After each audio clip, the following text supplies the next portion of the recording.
For everyone who's watching on Instagram and Facebook, we are broadcasting live from the Mexican Consulate in Los Angeles, California. Thank you so much again to our consul, Aida.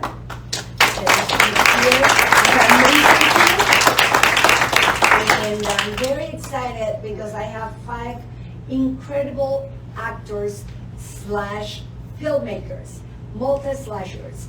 They do produce, they direct, they write, they do DP, they do first assistant, direction, and I really want to thank you for flying in. 2 of them they flew in all the way from Austin and from New Mexico to Los Angeles just to be here.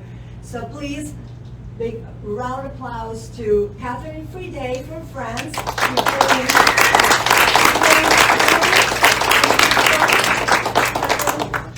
Now we're going to start the Q&A, so start finding your way here. She's flying from New Mexico, and we just saw her amazing short film. And then we have Richard.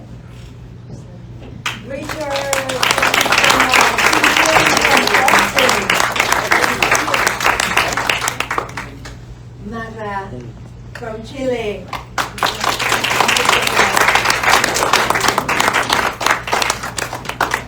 Luisito, venga para acá.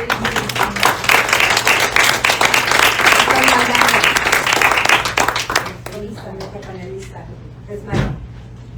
Loren.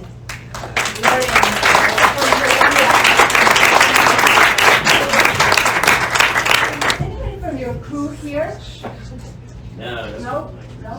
Well, from my crew, thank you so much. I just want to give a shout out to Arturito, who was my VP. Mario Corona, who was my first assistant director. Lane, he was our behind the scenes photographer. Here. Oh my God. And my co-star, Greg Ryman, right here. And my amazing husband, who wants to be credited with craft services.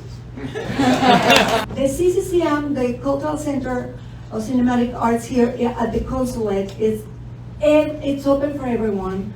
Of course, Mexico, it's from Mexico. And if you ever have any idea or any project that you would like to share or attend on their events, just follow them on Instagram or go on their website, cccmla.com.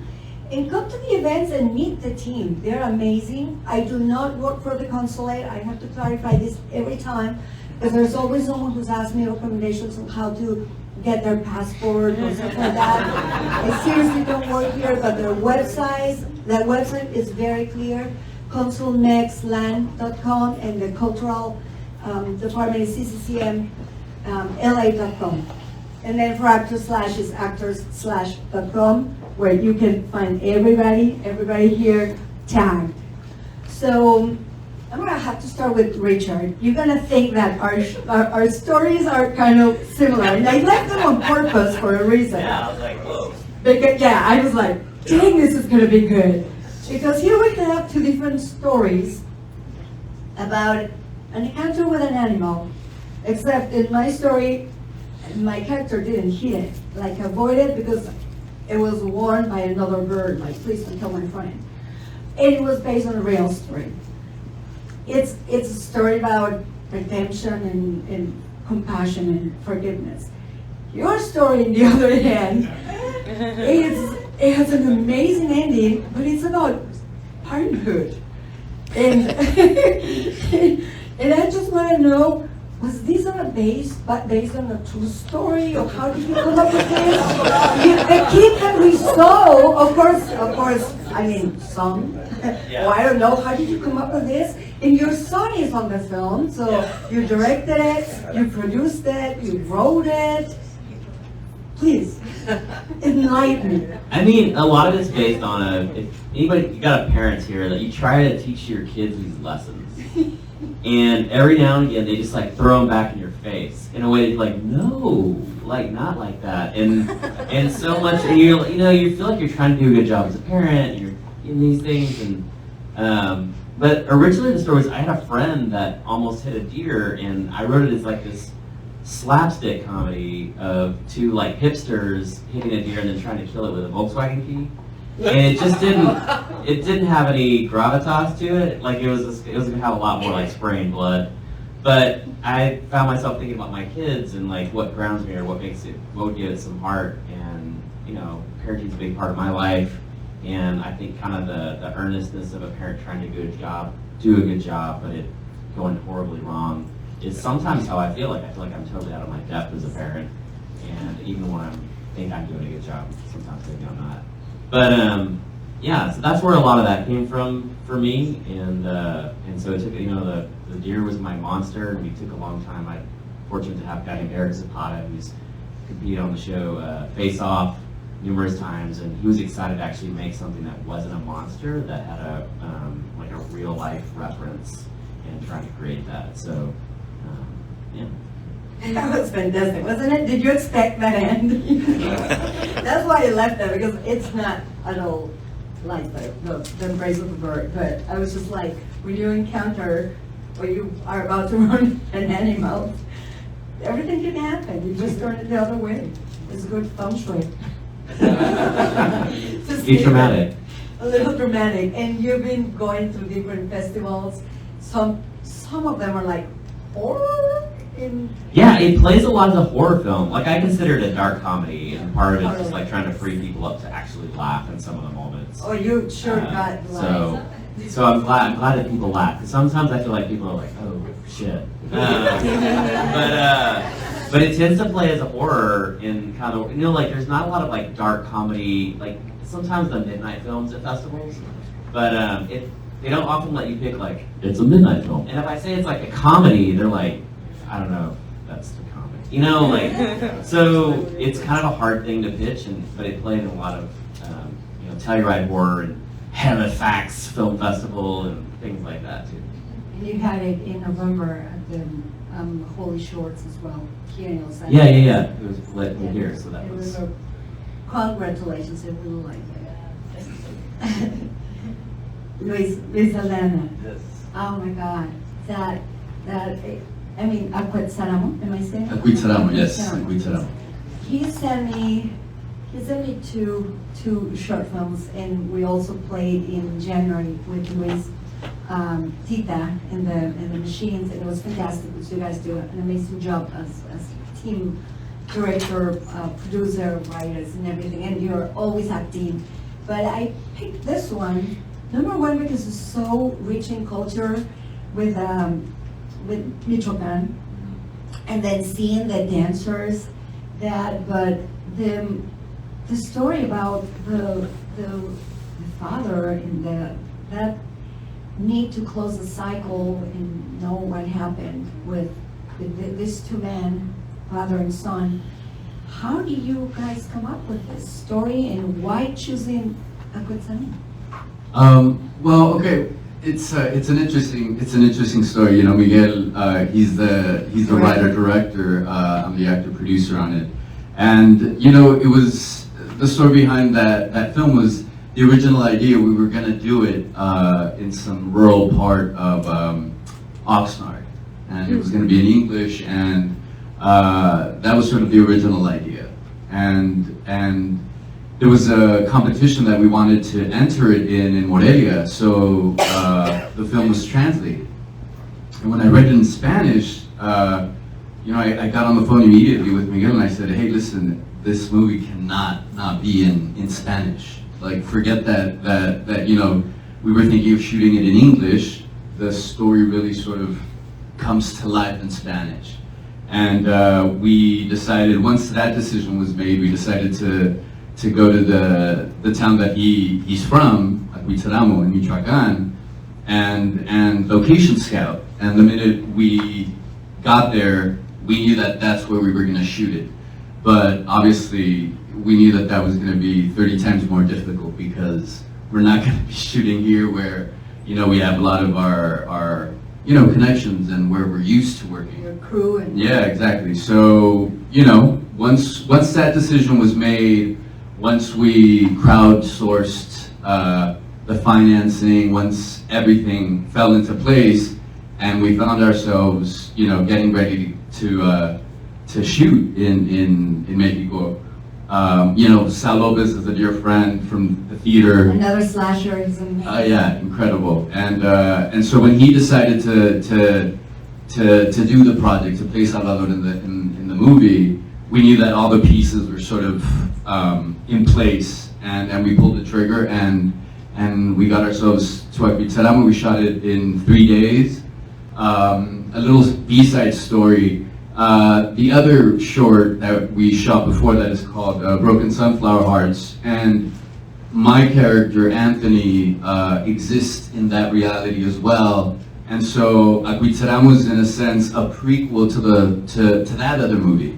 So it was really interesting for me as an actor to really get to sit in the waters of creating this person for about 2 years, playing in a completely different setting, in a completely different story, and then again revisiting it, you know, in ACUITZERAMO. I thought the actor was at the end kind of looked familiar, so he's the same. Yeah, it's the same. It's the same from Broken Sunflower Hearts. Yeah, Matias Ponce, another dear friend that we know from the theater, and but yeah, so that's the basic story of how the story came. But the ending is just amazing, and I just love like the support for the LGBTQ community in a town like that.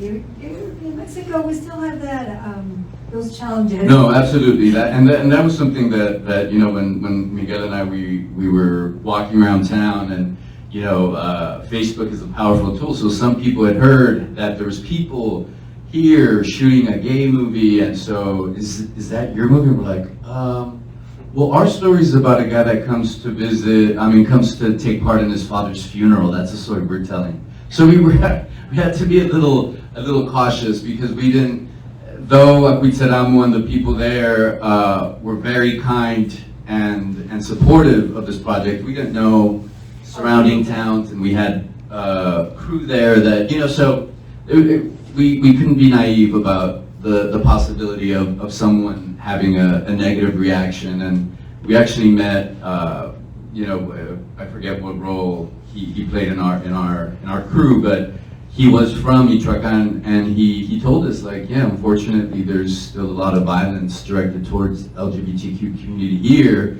and so I'm really happy that you guys are telling the story. But yeah, we knew that we wanted to tell this story. I think the story is inspired by you know, and I can say this, you know, even though he's sitting here, but I have the mic. You know, when he was a kid, he would see elders walking around town by themselves, and you know, him being curious, and a child, he would ask his mom, hey, why aren't they married? Or why isn't she married? Why aren't they, you know, why isn't he? And his mom would just say, hey, you just don't ask that. You don't ask about those things. Esas cosas no se preguntan. And so I think from that sort of experience, the story was born, and really again, the reaction to that story in the socials, you know, messages that we've gotten about people thanking us for making the project, and people telling us stories about how they were inspired to have conversations about coming out with their families, or, you know, having, you know, I had an experience where I went to visit some family in Torreon, and we watched this movie and with my family, and then a cousin of mine came to me and said, you have no idea how important it is that we watch this movie today. It was a little eerie, actually, you know what I mean? But it was like, you know, our family needed to watch this movie, you know? So it's, again, you know, it's the power of cinema, the power of story, and the power of telling an authentic tale. I think it really helps start conversations. Yeah, and just the hug, I mean, to hug, as you can see, it was so powerful. What's up with what do you guys try to show with the dancers? That's something that you know, when we were creating and workshopping the story, that's something that we decided that we wanted to incorporate. You know, it's el baile de los viejitos, right? It's the dance of the elders, and it's a Purépecha dance, indigenous community in Michoacan, and back in the day, that dance was performed by elders and shamans in The region. yeah, in the region, and it's used it was used as a ritual for different things, you know, to salute the four directions when you wanted a bountiful crop, you know, and the way that we sort of used it in our story was that, you know, these spirit guides were sort of watching, you know, Anthony's father pass away, and he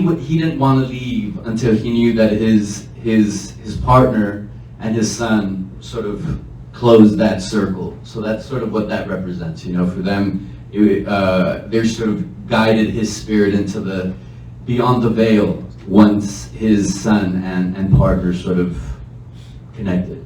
And I love that you even have a mask on the Right. wall of Yeah, them drinking, and yeah, it's just fantastic. Thank you so much. Congratulations. Thank you. Isn't that great? Magda. Like Annie, what's going on with Annie? And Rosita, do not mess up with Rosita. No, don't mess with That's- that. That's exactly what's going on. So Yeah. you not only perform here, but you produce this, Yes. and it has that twist that we were like, oh wow. Yeah. How did this come to your hands? So how did you get involved? So I met Lucia Sinesi, the writer-director, in a master class. And we were working on a project through that class, and then we became colleagues and friends. And she wrote this short, and I helped her produce it. And Brenda, Brenda who plays Rosita, we had seen in a theater production. She's an incredible actress. So we knew that she would really be able to take us all the way through into that twist. Yeah. And your writer, actress, who is she? Just the Oh, Nina. Nina is, she is someone who Lucia met actually at a seminar at UCLA. So there's some kind of autobiographical, I suppose, you know, that storytelling always takes from life in different ways. Although the writer in the film says, no, I'm not writing about you. It's fiction, it's fiction. Thou doth protest too much. Let's be clear. Yeah. Mhm. And how long did you guys shot this We shot it in 3 days. as well? Yes. Mhm. Yeah. The magic number. Lucia's very, very organized, very structured, so there was a lot of planning ahead, and it was really an amazing opportunity for me to learn, you know, about pre-production and having everything organized. So it was a wonderful experience. And how do you feel about this character? Well, I've always liked the sort of difficult, complex, not so nice characters. I think that there's always something interesting about playing somebody who may not be liked or may not be making the best decisions. To try to bring humanity to that person and to what they're facing and what they're up to. And I also think that it's always a great opportunity to play a female character who's like that, who has maybe some sort of villainy or moral ambiguity. So I enjoyed it a lot, I have to say. And it was very freeing not to worry about, you know, being liked or being good. And I think I also like how this film leaves a lot unsaid.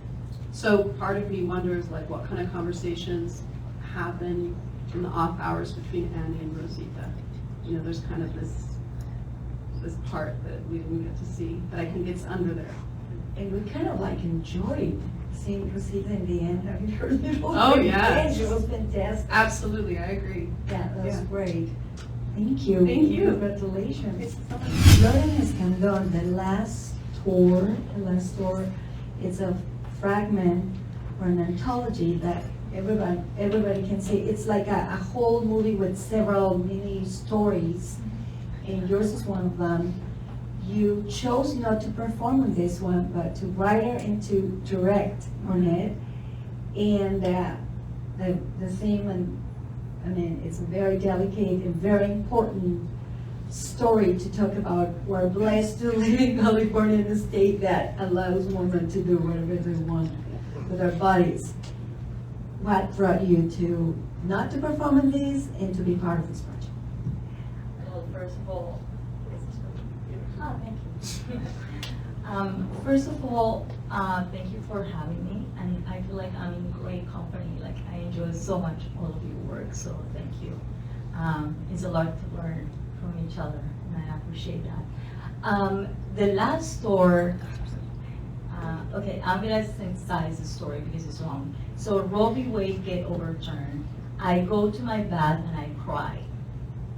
And I go to my husband and I'm like, I have this idea for this story. And he's like, doesn't sound so good. It's a little missing something. I'm like, yes, it's just an idea. Gosh, man. Yeah, I'm so judgy. Anyway, so I kind of write a draft. But it was just me getting my heart out. And it's 4th of July, we are out of town, and a friend of mine that I haven't seen in many years said, hey, Ryan, we're gonna get together on Zoom, and I just want to invite you. And I'm like, okay. So it's like 15 women there in this Zoom, and we are all very upset about Roe v. Wade. And by the end of that meeting, all these strangers, we got together and we were like, we're gonna make a film before midterm elections. And we're like, that's in 3 months. They're like, yeah, let's start writing. And so we created this flow of work where we were 15 people writing, and we were reading each other's, giving notes, rewriting while we were in pre-production. So I wrote Violeta for myself, but what happened was, well, it was too much chaos. I didn't shower in a week. It was a lot of screaming and crying and everything in between. But one of the other directors actually asked me, if you had money, who would you like to play this? And I thought, well, in my dreams, Gina Torres, but no Gina Torres, I'm going to play myself. And she was like, yes, I see that. And then the executive producer, Natasha, she was like, write a vision statement and a director's statement. And I was like, I don't know, what is that? And she was like, Google it. And I wrote it. And so I wrote it, and somehow that ended up in Gina's desk. And 2 days later, I had a meeting with her via Zoom. And my executive producer was like, it's your job to convince her to do this for no money. Because nobody had money. We were rolling and rolling with no budget because we knew no one was going to give us budget for abortion movies. It's just what it is. Gina was, I'm game. You have me a day and a half in these 2 dates because I have to go Vegas. And I'm like, okay. Those 2 days were 8 days later from the meeting. So in 8 days I had to crew up, I had to get the rest of the cast, I had to find a DP. I didn't have a DP by then. We found cameras. Our executive producer got 2 packages from Panavision. And so what was happening is like there were 2 shorts being shot at the same time in the city, and we would pass our camera to the next director. And that would pass To it to help the each next other director. for the project. It was the only way to get it done. And then I was shooting the 2nd of August, which means a month, less than a month later after the meeting. And the film was out on September 9th. We just did it. This is the story, don't tell me how that happened, but we made it happen. Because we were women and because we were hurt. And because we thought, this is that, if we think it too much, if we wait for the support, it's not gonna come. So we need to make it happen one way or another. And that's kind of how it went. So this anthology, you're telling me that, I saw the whole link, and it has like 50, so it's 50, I didn't even count them. Yeah. In big names, I saw Lisa Milano, who Well, is because Gina was the star. first one to jump in, then other directors were like, let's try. And so we went out like wild animals and started asking everybody that we could be part of the film.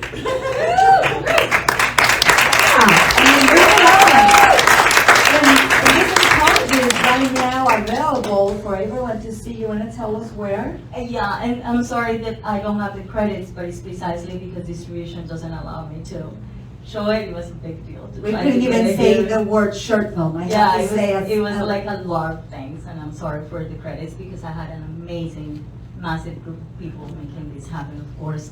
But the whole film is called Give Me an A, and it's on all platforms, but you don't have to pay for it. Go to Tubi, it's there. It has commercials, but it's still there. And it's 15 short films, all directed and written by women, and they're all about abortion.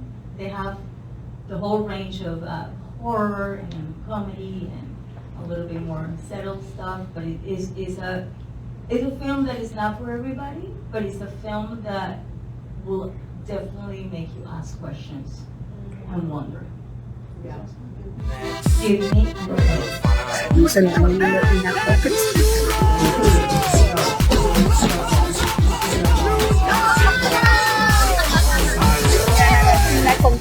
Okay, is that a good one?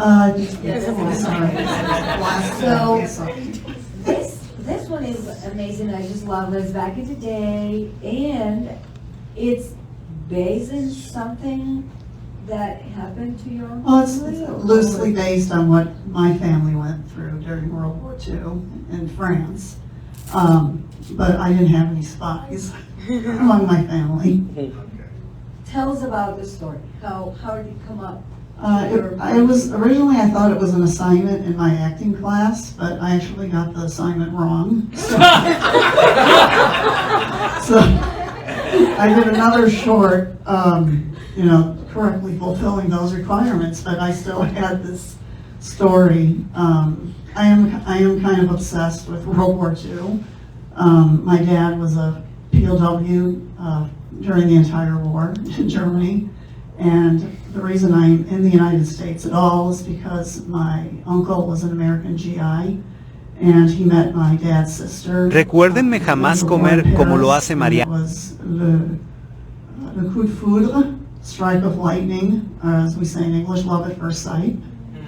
And so I've always, continuously heard stories about World War II. And so I threw in what Denise goes through, or Pauline, however you want to call her, they went through in what she is talking about like the rutabagas, that is literally what people ate every single day, things like that. And I just wanted to throw in the twist at the end is, who is she really? Is she really part of the resistance, or is she a spy for the Germans? Which that happened. Yeah, that was a nice twist to see in the end, and how it starts, pretty much. Right, yeah, so the actress who played the nurse, Kat Jones, she was the director and she was the co-producer, and then the other British actress, Catherine, we called ourselves the Cat Trinity because three of us were named Catherine. She also had experiences from what her mom went through in Great Britain as the British version of the Wax. So Kat was, much younger, so didn't have as much of the background, but we kind of fed off of that as well, and wanted to tell the story in a very, again, French, it's called huis clos. So I wanted to tell it in this kind of suffocating, enclosed space, in this kind of bunker that they're in, while, Dover was constantly, being bombed during the war. Congratulations. Oh. Glad we finally got to screen it. We have tried so many Yeah, times. several and never years worked. I've been trying to get here on a day where this is screening, so thank you so much. Thank I really you. appreciate the opportunity. I have so many more questions, but I don't want to keep everybody here, so I'm just going to pass it into you guys and the public. Do you have any questions or comments about each other's work? Do you have any questions about Richard's work or like? Yes, I personally, I'm so glad that you said that it was okay to laugh in your movie. Because I was cracking up. It was just hysterical. This irony of, I don't have kids, so I don't have to go through the pain of trying to explain anything, which is great. But when I see parents interacting with their kids, it's a lot of explanation. And I just kind of love this metaphor that you created between yourself and for animal, and the compassion that your kid showed that you didn't. And I thought that that was fascinating, because he told you how to feel it and you decided to do it in a more painful way, and he had the compassion for you. So I just wanted to say, it's compassionate. I mean, you know, I have never heard anyone describe that as the compassionate response of the child.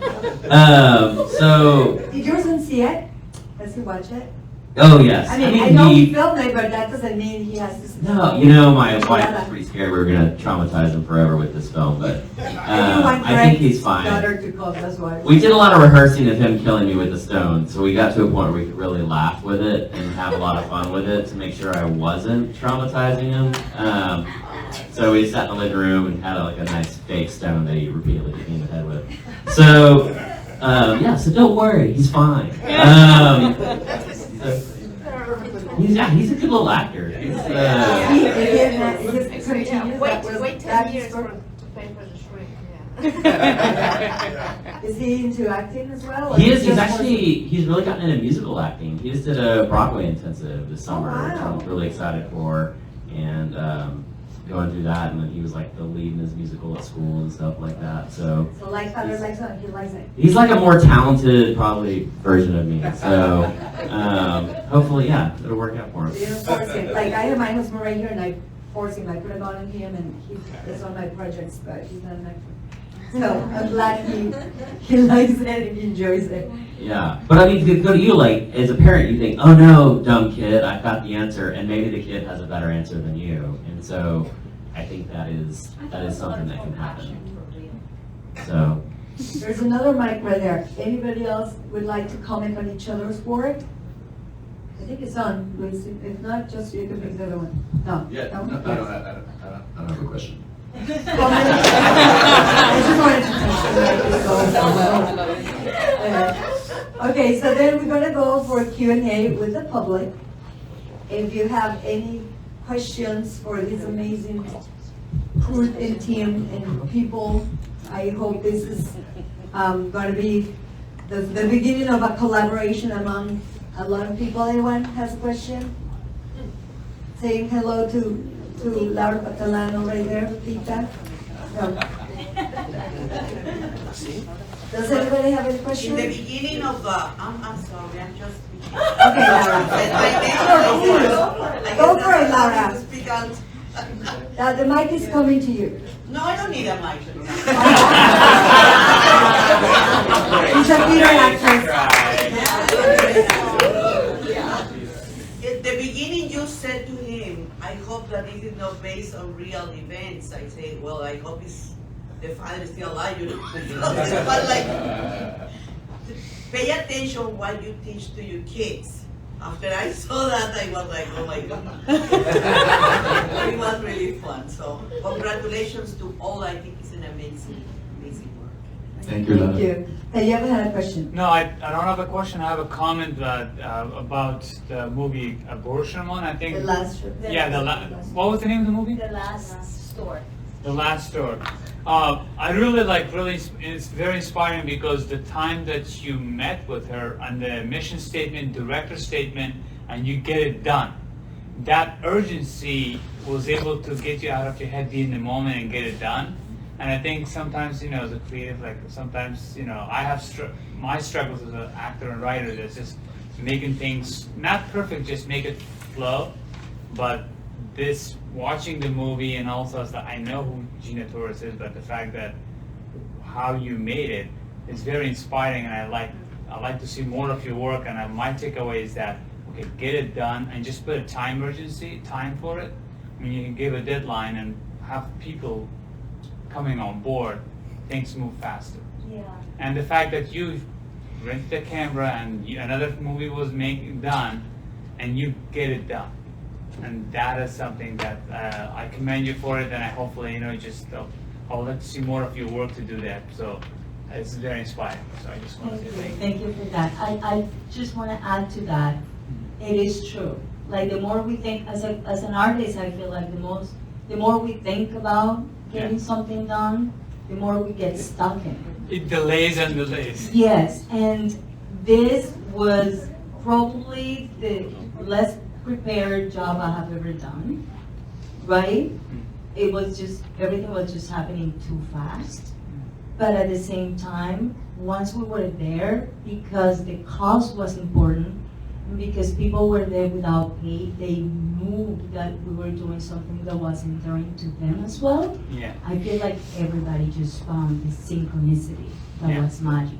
No, And I think it was mostly because of the cause behind it. yeah, and it was very beautiful. Like it was like the writing, the storytelling, a lot of the non-verbal things. So it was really like I was watching. It's like wow, it's yeah. And just in case if you missed it, the line that the police officer says to Gina, to Violeta, it was a line from Martin Luther King. A friend said that. And what an amazing voice that actor has. Well, Jason George, he came on board because I had someone cast already, and Gina was like, "Can I bring a friend of mine to play with me?" And I'm like, "I'm not gonna say no to you, woman. Whoever you want." And she showed up with Jason George that we have all seen in, Grey's Anatomy, Station 18, and everything. So He's a serious regular. Yeah. yeah, no, he's an amazing, and he's one of the advocates for us in SAG after as well. So yes, that was a blessing. By the way, we're on a strike. For Yeah, video for games, video games. so let's be loyal. Does anybody have another question? Ale Vengo, another fantastic actress right there. Hi, it takes my attention. You were telling about the process of 50 people involved in your film.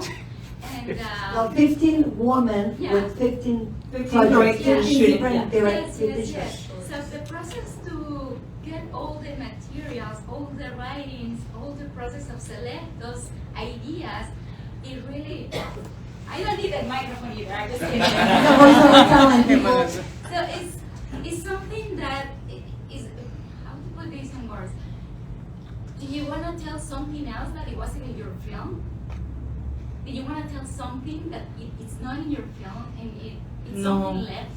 No, honestly, one of the things that was beautiful about the process of writing, rewriting, and reading other people's work is that we were very clear about everybody's voice. And we were very respectful of that. Like, I'm not a horror person, but I was reading all these horror stories, and they were just so authentic in their way that it was not a way for me to try to change any of that. And I think that that was the process for everybody. So the short at the beginning was a little longer, and we had to kind of like edit it because the length of the entire project. But I feel like it's very clear. Everything that I wanted to say is very much there. It's beautiful. Thank you. Who was the other person? Aida, our consul? Yeah, well, first of all, congratulations to you all. It's great, and thank you for sharing your stories. And I have so many questions. But I would like to ask Magdalena, I think your short, I think there's so much there about feminism and hypocrisy between women and, like when the woman's speaking French, so the maid doesn't understand. That's And, so many things going on in the dialogue and how she kind of betrays the students. And tell us more about it. How do you think about the character and what? Well, yeah, tell us more about it. What do I think about my character? About Annie? in the Yeah, story. and it's story. Yeah, I think feminism, I think there's a criticism there, right? Definitely, it's definitely a criticism, I think. It's holding a mirror up to a reality that I think sometimes we want to believe is maybe one-dimensional or unified. However, it's very complex. And there are many different players who have different positions of privilege and power and also gatekeeping. And how, in the end, people can be really mostly about themselves, right? I think Annie is she's someone who is thinking about herself and what's best for her, and really maneuvering the world in a particular way and using whatever tools she can to manipulate the people around her to get what she wants, what she really, really wants, right? And I think that we've come across people like this in our lives. It's not the first time we've seen that. So I think, and I think the writer-director of the film, she's somebody who doesn't like a tidy story that's oversimplified, right? And wants to sort of scratch at surfaces and see what's there. And I think there's hypocrisy that's revealed, you know? Is there anything redeeming about Annie at all? I would hope so. I don't know, maybe not. She'll find out who Rosita is eventually, and the other actress, the young student, she confronted her. Yes, absolutely. That's great. Okay, I have another question. Sorry. Yes. Right here. Then we'll go with you. Thank you. This is an open question, actually 2 questions. If there is something special you want to mention about the score, the music score for your projects, and how do you choose a music composer? That's an excellent question. Yeah, maybe let's start here. So I really do love the musical score that we have at the end of SEGULL. The composer's name is Rob Jarrett, J-A-R-E-T. He's out of Boston. Please look him up. He's really great. And also, I really love our, we actually had a main editor for the film, but then we had a special editor who did all those end credits. And his name is Justin Golightly. He's out of Colorado. I do also want to mention, it's not musical, but that our film, I think, is one of the few short films I've seen lately that fulfills the Bechdel test, meaning it's all women characters, and we're not talking about a man. That is true. That is true. In my case, I actually had the fortune to work with Mark Chell. He is a composer based in New York, and he's an Emmy winner and all of that, but he is a friend that I haven't contacted in like 15 years, and I just asked a favor and he was willing to. The way that we worked was we tried to find a sound that was characteristic of each character, and then we will create the dichotomy of all those sounds when they were interacting. So that's kind of like the music that we created. I'm not super fan of a lot of music. I just want the music to be like supporting the heart, let's put it that way. And he totally understood that. So we had, if you pay attention, close attention, there is one sound for each character, and they disappear if they're not together, and they come back if they're together.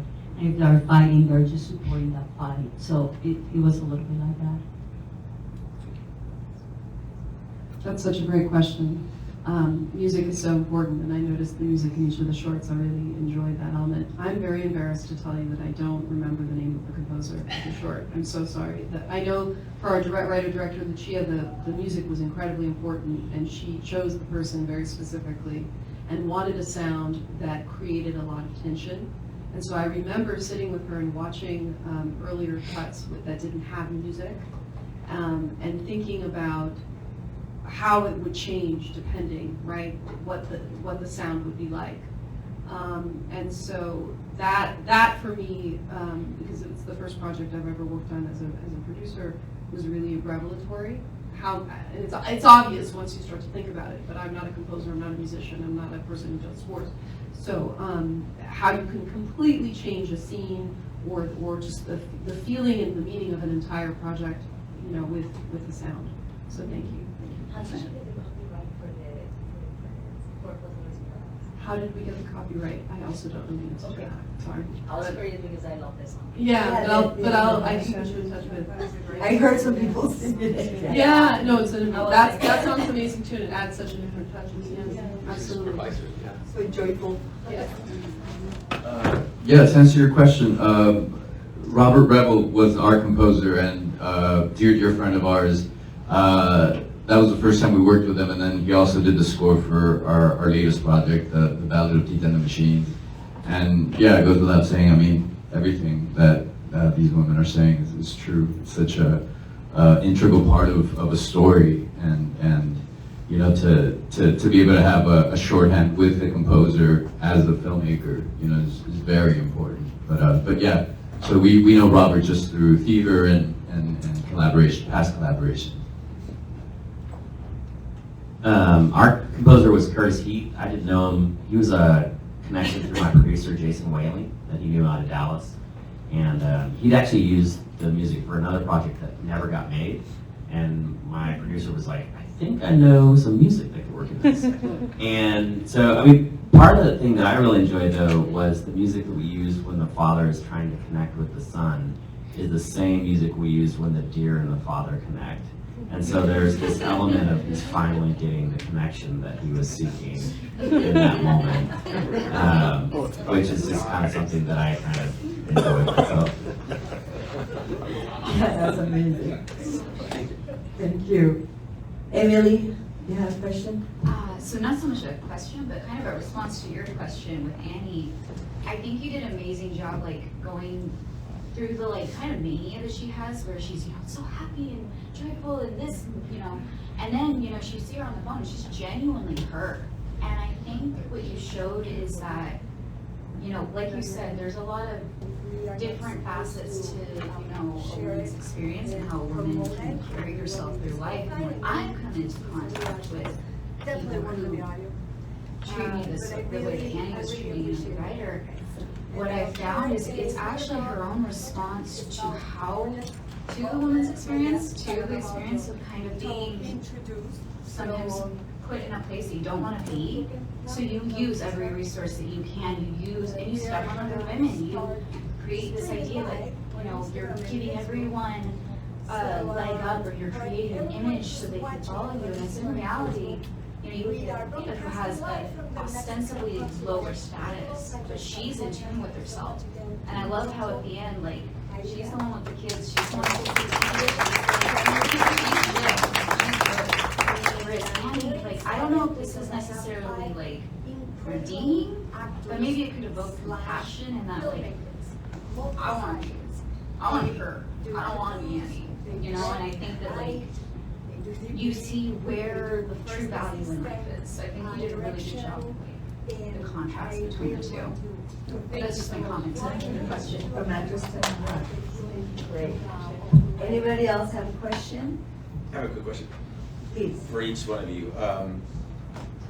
When you sit here and watch a film, I'm curious to see or to hear whether there's a moment in film or the short film that you're like, oh, I'm so glad we got that shot, or that was a tough day and I'm lucky I got it. So for each one of you, is there a moment when you sit here going, oh my God, I made it through that moment? I'm curious behind the scenes, since you are slashers and now you're seeing like everything that's going around. Because as an actor, you just sit there hoping to ignore what's going around, but then now you're here watching it. So when you sit here watching your film, is there a moment that you want to share with us that I'm curious? That's it up to you. It almost didn't happen, or it did happen. Yes. Yeah. Let's start with you, Richard. You have a.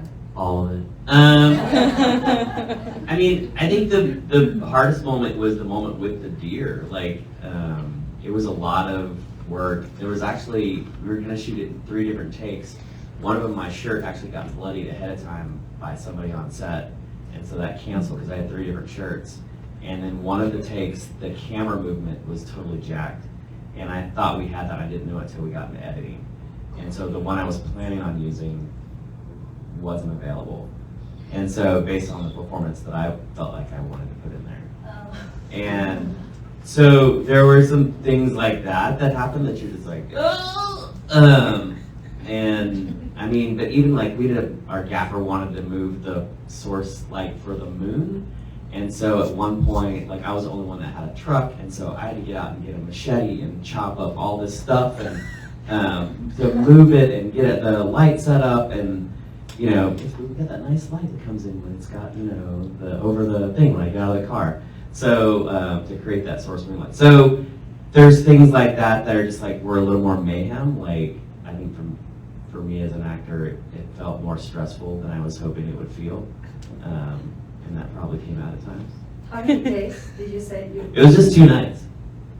Nights. But I like the first night, I was like, we're gonna wrap at 1, and as the sun rose, and I was just like, son of a, we haven't even shot the deer yet. So it was more, yeah.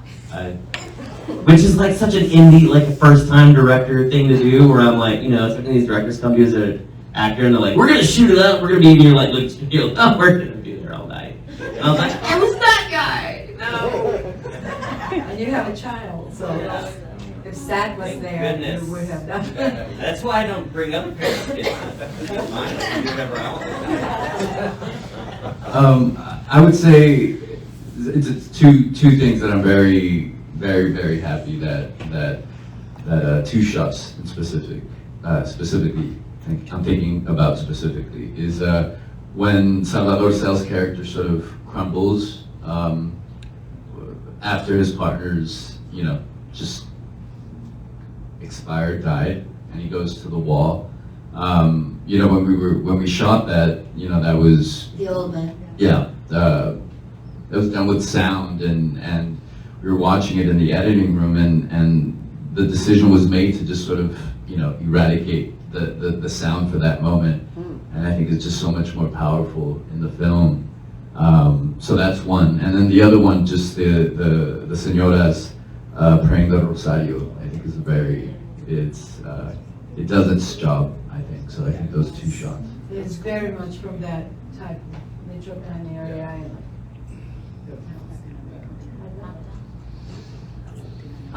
For me, it was overall really interesting to be there from a producing capacity and have to be organized and problem solving, and then lose myself in emotion and in the different complexities. So that was that was an interesting test. On the second day, our actress who plays the writer, her car broke down, and our producer, Eduardo de Silvestre, had to go get her, and we had to kind of reorganize scenes. And that was a little bit stressful because, you know, we were using a house that we had very strict hours during which we could use it, etc. So, but fortunately we were able to move things around, make up time, and everything turned out okay. But there was a moment there where I thought, oh no, what are we gonna do? So I'm grateful that all sorted itself out. You surrounded up with a team that is supporting it. Oh yeah, absolutely. 2 moments come to mind. One was the second day Gina could be there only half a day because she had to catch a flight to Vegas. So the name of the game that day was Get Gina to the Airport. And that was pretty much in mind the entire day, which was a lot of pressure for everybody. But I was glad that we did. The other moment that comes to mind is Melina Bobadilla, who is the pro-lifer woman in the film. She's an amazing actress. And when we were gonna shoot the tunnel wasn't a tunnel, it was like this makeshift kind of very hot, desperate, just hell space. And we prepared the camera, we prepared the ladder and everything. And when Melina went to rehearse, she was so sweet. She came back to me and she's like, Loren, you just get 2 takes out of this. I'm not getting in there. Oh, no. And you know what? It wasn't diva. It was truly suffocating. And I understood, and I was like, okay, yeah, we have 2 takes. the beauty was that the first take I couldn't see because my monitor died. No, no.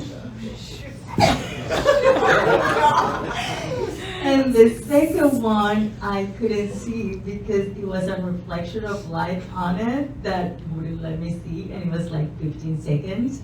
And I went to my DP and I was like, so all good? And she's like, yeah, all good. I'm like, okay, I trust you. It is what it is. It was not going to change anything. 3 weeks later, I'm like, it didn't. No. It was, we'll have to cut a lot of like stuff, but yeah. We made it work. We ended up working with what you have. Yeah. How about for you? Well, I do wish we had had better sound for this film, definitely. That was definitely a technical issue we had. And then also for me personally as an actor was I had severe asthma and we ran out of these clove cigarettes. So I had this just like the end of one, and my friend actually who played the nurse, she was smoking a real cigarette because we ran out of those. So it was hard for me to just act and then know that I had this like just tiny little bit of a cigarette that could have burned my finger. And then the whole radio section was kind of difficult to, because there were just different steps I had to follow to, fiddle with this radio to make it send out this, Morse code signal out to the Germans. And I'm glad we found this antique radio because it worked really great. It sure did. What about you, Vange? What was I don't want to talk about mine yet because it's not on the festival circuit yet. In fact, this was the very first time that we played it, and but I hope next time I will invite you into a festival when it's accepted. But before we go, please quickly tell us where can you be found, where can these people follow your work, and what are you working on right now? What is the project that you are pushing? Let's start with you, Catherine. Okay, so you can just find me on Facebook and Instagram and LinkedIn under my name, so it's Catherine with a C and then F-R-I-D-E-Y. And right now I have a second, I sold a Christmas script to for Hallmark several years ago. It was the first Christmas film on Hallmark with lead Latino actors and characters. Oh, wow. I'm not Latino, but She speaks perfect Spanish, by the way. muchas gracias. I live in Nuevo Mexico, so that's where it was supposed to take place. Anyway, long story short, it doesn't, but it was the first step. And then my second Christmas script is called The Dickens of a Christmas, and it's presently finishing up in post-production. It was shot in Calgary, Alberta. Like 2 months ago. Yes, just very, very recently. And so hopefully that will be distributed sometime next year. And thank you again for coming. Cool. Catch us every day.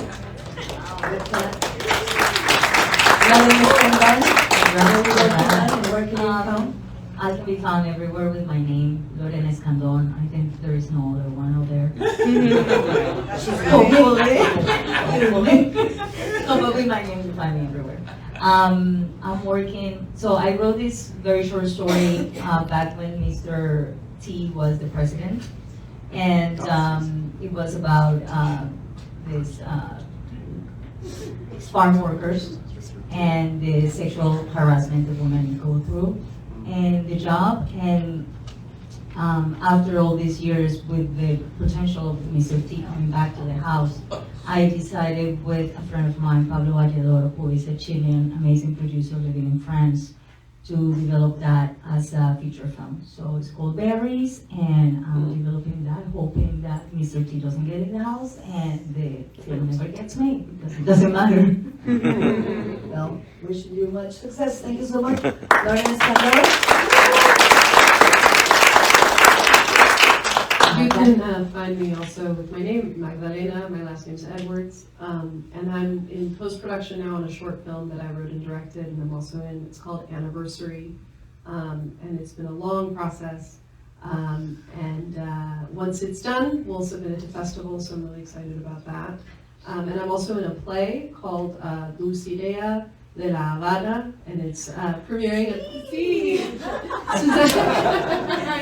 you know about this? Yes, Susana, she's been already invited here. Yes, she's the writer-director, and we're doing that at the end of August at the Brisk Festival in Santa Monica, so I'm super excited about that. It's a really wonderful cast and group, and I would love to do theater, so. ALDANA, everybody. I guess for us, Miguel and I are a duo, and right now we're getting through the second draft of the feature-length version of The Battle of Tita and the Machines, which hopefully will go to market very soon. And just a bunch of projects, feature projects that we've been working on for a long time. We're just trying to get off the ground, and and in terms of where you can find us is the socials. Luis Antonio Aldana and Aldana Alchemy is our company. Excellent. Luis Antonio Aldana,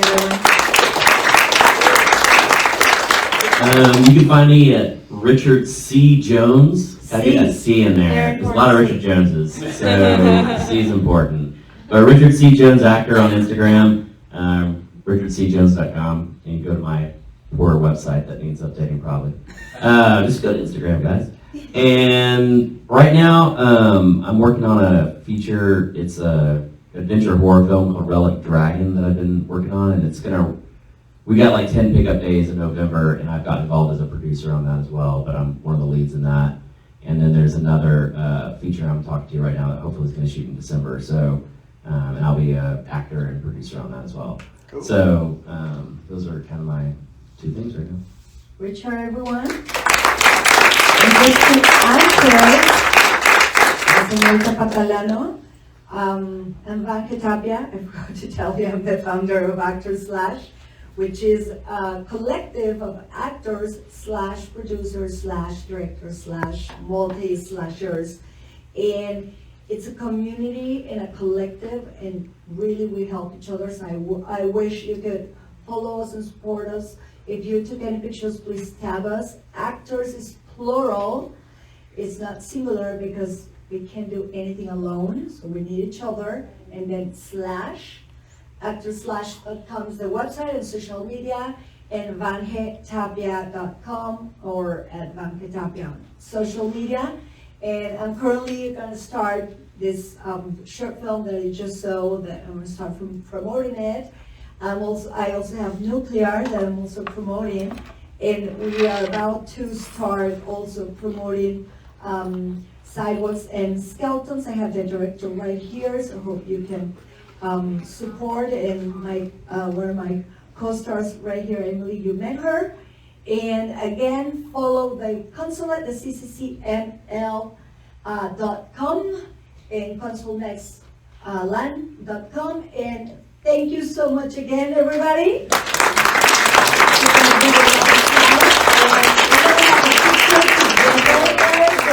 I need photographers. And Consuela, muchas gracias. You're going to be in our picture, right? Please. Okay, so photo time, picture time.